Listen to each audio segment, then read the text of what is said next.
10 dernières années, j'étais à l'École polytechnique, au centre de recherche en épistémologie appliquée, mais c'était déjà un changement par rapport à mon cursus naturel, disons, qui était un cursus au niveau international, mais en physique, dans des laboratoires de physique. Je suis physicien, théoricien, et je travaille sur les systèmes désordonnés. Depuis le début de mes études, j'ai toujours été convaincu que les lois de la physique, mais non pas de la physique traditionnelle au sens newtonienne, déterministe, mais les comportements collectifs dans la matière, du désordre, devraient s'appliquer au comportement humain.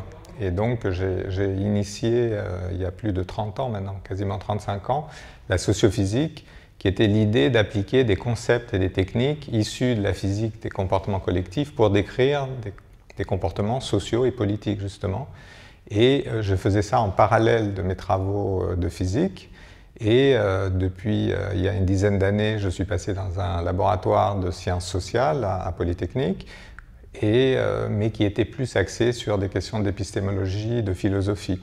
Et là, à Sciences Po, c'est vraiment le cœur de beaucoup d'objets de mes études qui sont sur les systèmes de vote, les dynamiques d'opinion, des questions de coalition, des questions de terrorisme, mais toujours liées au comportement de certains nombres d'individus qui vont se propager à des ensembles plus grands ou ne pas se propager à ces ensembles. Sciences Po.